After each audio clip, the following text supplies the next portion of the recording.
hello. Welcome, dear friends and listeners, our congregation, to the Right Podcast, Season 2, Episode 17, Making a Living as a Writer.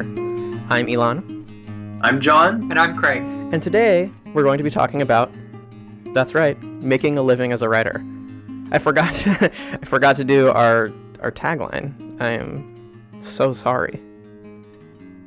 This podcast is your weekly pep talk on living the writing life. I forgot to say that, and I abase myself to you both for forgetting that. It's unacceptable. It's okay for today because we're talking about making your living as a writer. So, of all of it, I think it fits as a later thing. Fair enough. Thank you. Thank you for being an understanding and benevolent ruler. So there's this dream among many of us. I know that I've held it before, sort of like really trying to dig into living as a writer, and that is the idea that when you make a living as a writer with a capital W, that is making a living off of novels, making a living off of selling books. And that is an incredibly difficult thing. In fact, the odds are stacked pretty heavily against writers in that regard. I mean, I tried doing some research on the average wages of independent writers in the U.S., and it's complicated because writers like Pat Rothfuss and Brandon Sanderson really throw off the curve. The average becomes much higher than what is actually going on for people because of deals like John Scalzi's $10 million for 10 years from Tor, stuff like that. But so for most people, the idea of becoming a successful, independently employed person just on novels is actually pretty unrealistic, and that's not the worst. I mean, it's a harsh reality, but it's also not the worst thing in the world because there are so many other things that you can do as a writer to support yourself. And that's what we're going to be talking about today, sort of like the wide world of writing for money, without compromising your values, I suppose, because there's plenty that can be done with you working toward improving your writing, and being gainfully employed. So I'd love to talk to both John and Craig about this because in their own ways they both do this. So let's start. What are like off the top of your head? What are the kinds of jobs available to people who want to write creatively? I would say one type of job is a communications job, and that's a rather nebulous phrase. It's one I'm hoping to move into fairly soon.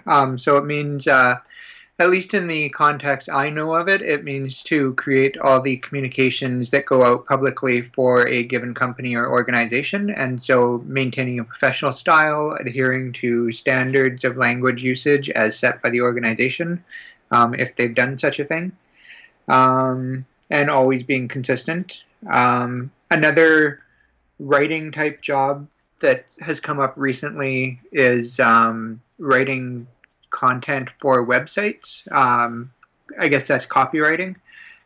There are organizations or businesses, if they're looking to start up a new website, they may hire someone to write the content for them.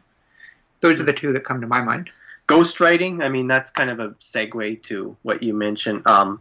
There are, especially in the erotic romance market, there's lots of authors who will pay people a flat fee to ghostwrite. Often it's a short story or novella.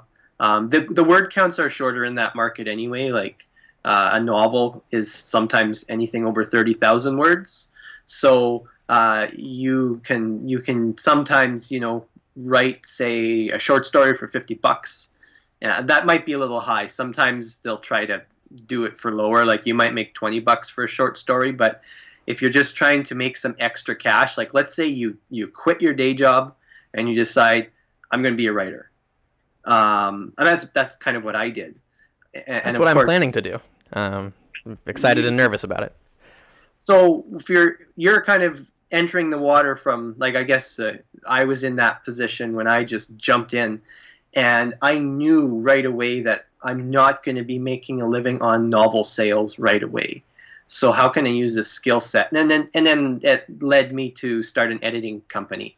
I had already done some editing work, so that was a nice way to bridge things together.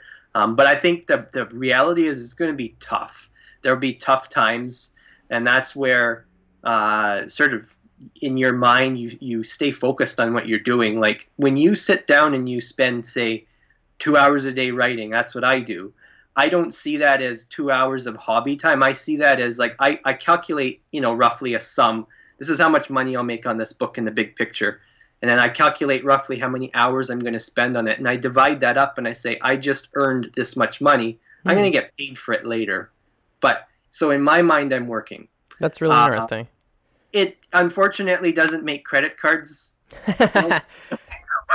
But if for yourself, if you're doing this, it's how you think of what you're doing is very important. Because if you think of it as I'm just doing this as a hobby and I hope it'll turn into a profession, then it's more than likely you're going to get stressed out when the bills pile up and when things aren't going so well, and you'll be like, "What am I doing?" Mm-hmm. So well, there's this difference, I think, and writing excuses helped me with this. I think we were talking about this in our Slack a few days ago, about this sort of idea of the aspiring writer versus the writer.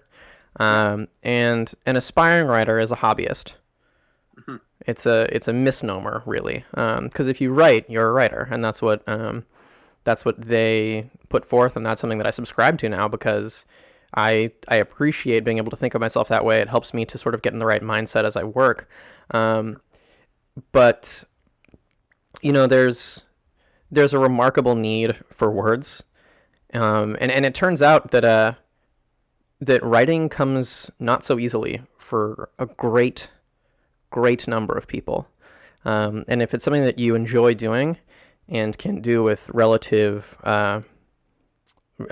ease, or perhaps at least quickly, then there's plenty of work for you, either working as a contractor or full-time for a company like Craig was saying that needs a communications person. And there are various fields of communication. There's public relations, there's content marketing, which you also alluded to. There's ghostwriting, like I was ghostwriting for a CEO of a startup for a while. We were doing bylines, so like thoughtful articles about the state of the internet, where he would tell me what he wanted to say, and then I would put that into an article. There's a ton of options out there. There's social media copy. Social media marketing is huge. There's advertising. There's about 1 million news sites and review sites that are looking for freelance writers.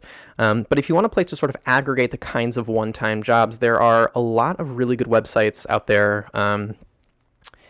For some reason, my mind is blanking on the names of these various freelance sites. There's Upwork and Elance and all kinds of websites that allow people to post job needs. You could even go to Craigslist. Like, there's so many options out there to find people who are looking for writers.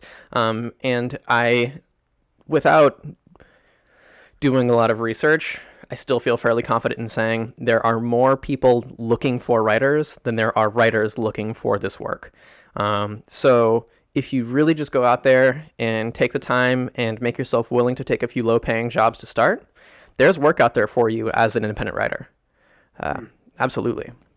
Yeah. One thing that I would add to all that is you may find yourself in the position while you do this.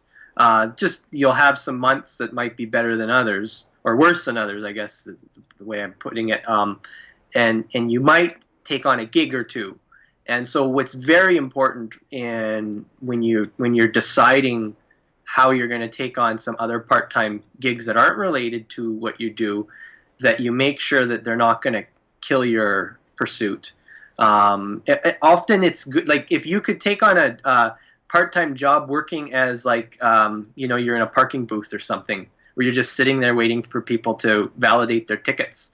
And, if you're allowed to have a little laptop and write while you're doing nothing, things like that. Like, if you were trying to figure, if you needed a way to boost your income a bit just while you kick things off, just make sure that you're able to move forward in your overall goals. Yeah, actually, my plan to supplement my income when I do embark on this journey is to join the local stagehands union. My girlfriend's brother works as a stagehand, and a bunch of my friends do. And it's good, consistent work. It's unionized, which means that it's protected, and the pay is better than decent. And the calls are often at pretty weird times. So you'll get like a 4-hour call from like 10 to 2 p.m. and then you'll go back in at like 10 p.m. till 3 a.m. And it's a really weird life, and they all live really weird lives, but they have an enormous amount of free time, and they have access to um, regular work that they can turn down at their leisure, and they can come and go sort of as they please because of the nature of the work. It's remarkably liberating, and I think that there is a focus, at least in the States. I'm not sure how it is for you guys up in Canada, which is like a vastly superior place given recent political turns here. But here there is this focus on consistent 9 to 5 labor. There's this kind of societal frowning upon vocational labor or anything that might be perceived as something that isn't intellectually stimulating, when in reality there's a huge need for this specific kind of labor. And while this isn't making a living as a writer, this is making the kind of living that is flexible enough for you to pursue writing fully. It sounds totally unreasonable and kind of incongruous, but I know I've felt this way. I'm sure you guys have too. But answering emails all day is mentally exhausting. And when I used to get home from days when I was working at these like Fortune 500 companies, these large corporations, I wouldn't have it in me to write creatively. I wouldn't have it in me to do anything. I would just want to watch TV and like drink a beer because I'd spent all day answering inane emails, and everyone else knows they're inane, and I know the emails I'm sending are inane, and it's this weird, like, we're doing this like violent thing to each other where we're like, all right, get ready for the dumbest email you've ever received. Here it goes. Would you please email the following to person so-and-so? There it is. The dumbest email of all time. I'm sure you've all gotten one of those. Oh, yes.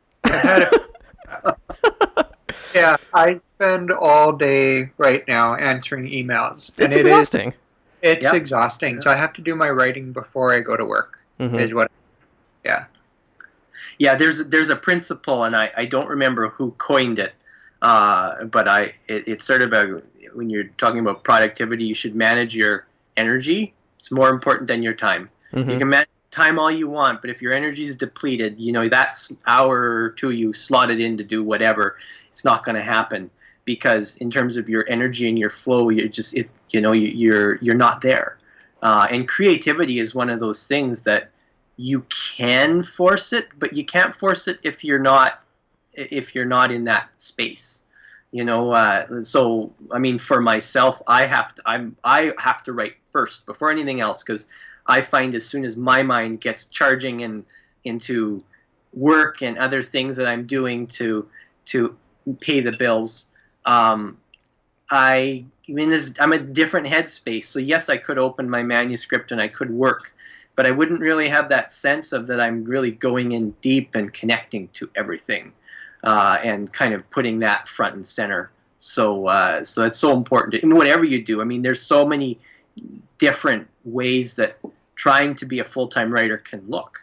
And I think reality is those authors who are paid 6- and 7-figure advances, and they don't have to do anything but write, and then maybe go and run around and promote like their publishers tell them to. That is rare. I mean, we look at them as saying that's where I want to get, but I don't think we realize that they are a tiny, tiny percent of authors.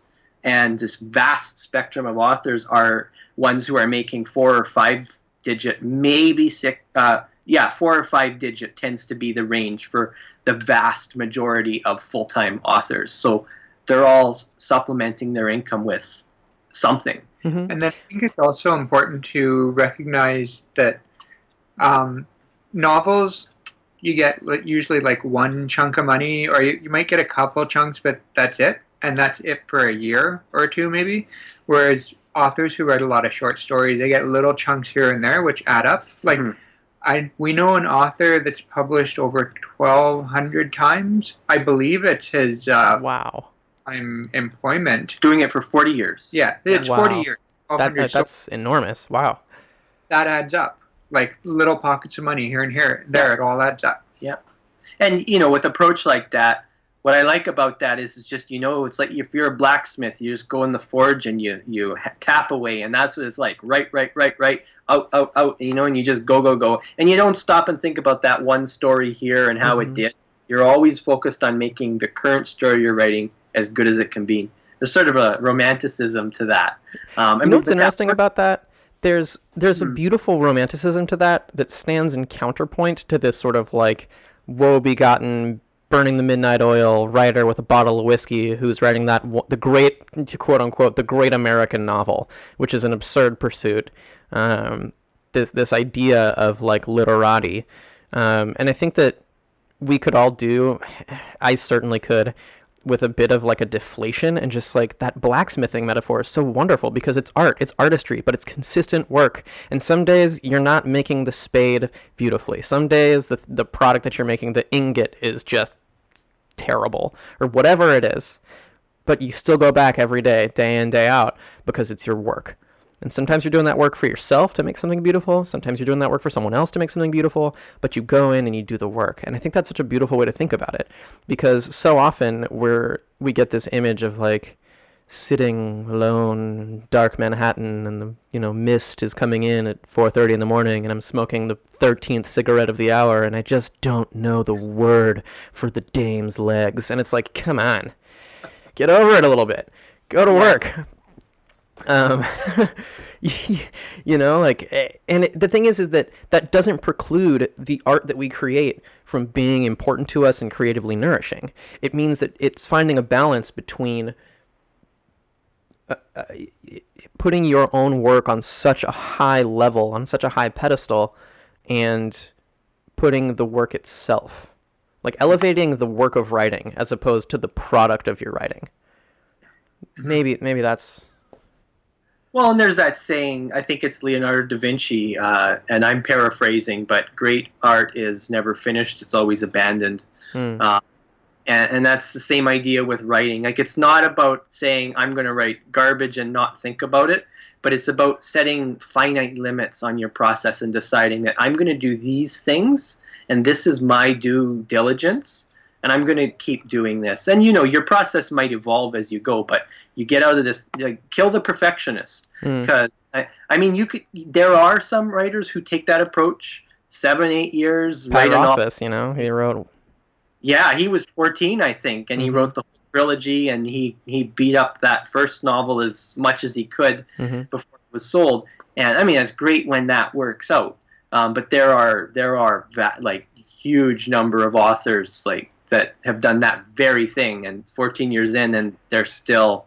The problem with that approach is if you're limited by something, you don't get a chance to see what that limitation is because you're just going in circles. Hmm. So the nice thing about lateralizing, and say if you decide I'm going to make a living as a writer, and you explore some short fiction or some nonfiction venues or whatever it may be, you're growing. I mean, I found for myself going into this and becoming an editor, I like editing a book. I mean, that's like bicep, tricep, Hmm. bicep Hmm. story and tricep the editing.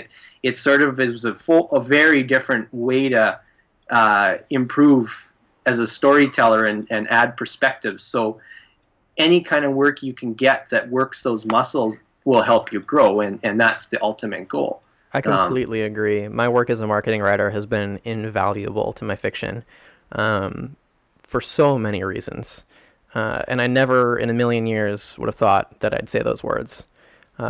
But writing blog posts for Yahoo really elevated my fiction game. Like it's kind of absurd, but it really is the truth.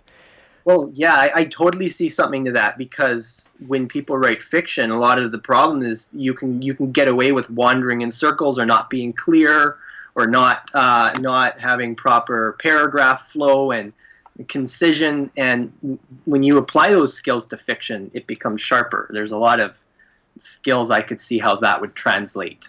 So there must, yeah, that sounds. It sounds like a really good gig Yeah. for And I upping guess your to right. connect it back to this idea of killing the perfectionist, like there was a part of me that felt like marketing writing, like I'm selling my soul. But that it like couldn't be further from the truth. I'm making a living as a writer. It was surreal that I got to go into work every day and write blog posts and they were sending me home with money. That is Yeah. insane. Like what an enormous and wonderful privilege. Like I don't have to be writing heart-rending poetry to be satisfied as a writer. And maybe that's not true for everyone and I completely respect everyone's path. Like I'm not trying to tell anyone how to live their lives. But for me, I was shocked at the amount of satisfaction that I got from seeing writer on my business card, even though it was for some big company, even though it was for stuff that I may have found like advertising. I think is like a toxic thing that is destroying society. But I wrote for an advertising company because that's what was paying the bills, and it was also improving my writing dramatically. So it was kind of a win-win, and I was able to nourish my creative soul without feeling like I was contributing too heavily to the death of intellectualism in our country and world. Sorry, that's like super negative.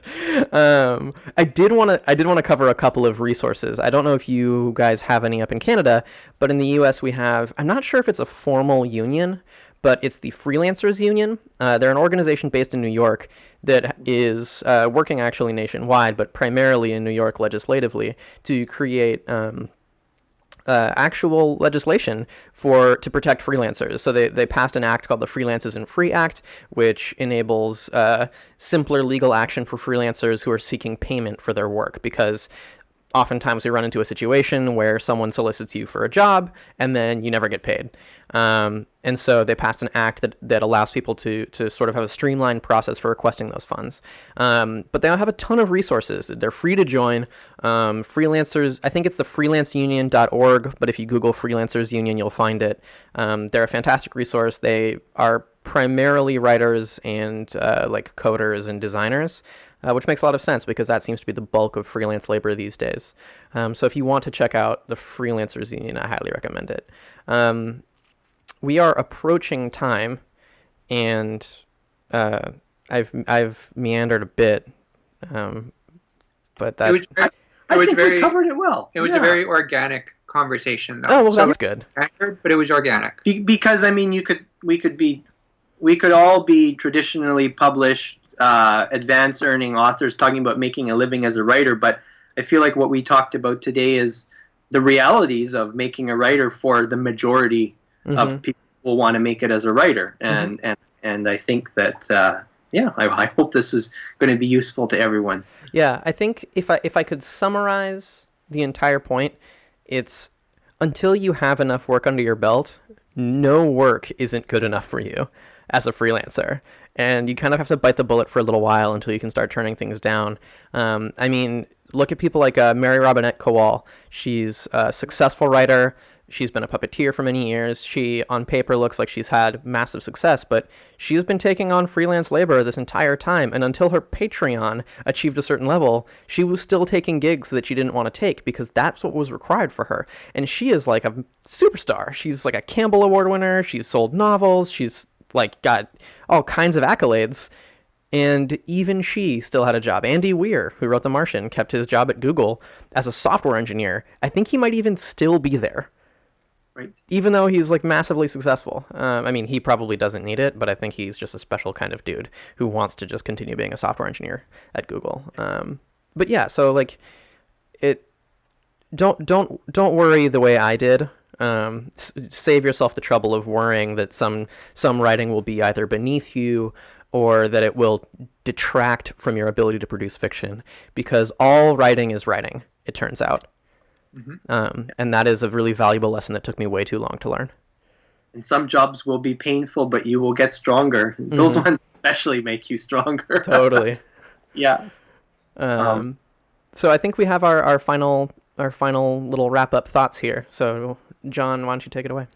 Yeah, this is, I guess, like a closing remark as well as a recommendation. So we talked a lot about how to make a living as a writer, and like I think we sort of skirted around the idea of hybridizing. So talked about short fiction and how that often helps, and just the idea of getting stuff out there. So we live in the age of indie publishing, which indie is the term that's often applied to self-publishing when you're trying to do it professionally. And So if you want to get into, I think especially the romance genre is a really hot one for just getting some stuff out there and sales. But this also could work for science fiction or fantasy, and getting stuff done quickly. There is actually a book that I would recommend. It's called The 5 Day Novel by Scott King. So that's 5 Day Novel by Scott King. It's basically what it sounds like. How do you? He goes through this crazy process where he writes an entire novel in 5 days, and that includes, I think, his drafting as well. Wow. So by the end, he's got something ready to publish. Now, keep in mind, this is mostly romance genre, where a novel is in the 30 to 40,000 range. But just this principle of developing a process and getting it done, and hybridize your platform. If you're working on a longer novel and you want to break in traditionally, it's not going to hurt you to start by having some self-publishing stuff out there. I mean, if you don't want to hurt your pen name, you can create like another pen name, like that kind of stuff. But I just to piggyback on that, no, I don't think I hear anyone anymore refer to themselves as a genre specific writer. Like I don't talk to anyone who's like, oh, I'm a fantasy writer. Yeah. I exclusively write long form epic fantasy. Like that's not that common these days. People are really diversifying. Short fiction, there's all these hybrid actual forms of fiction. Science fantasy is becoming bigger and bigger. These like very far past the meltdown of society, and suddenly we've got like AI being called ghosts in the machine, whatever. Anywho, so I apologize for once again stealing precious time away from your wisdom, John. And Craig. This is good stuff we're adding here. So that is The 5 Day Novel by Scott King. I'll be picking it up because I'd love to learn how to write a novel in 5 days, let alone finish one ever. But yeah, that's all from us for this week. We'll talk to you all later. You have a great day now.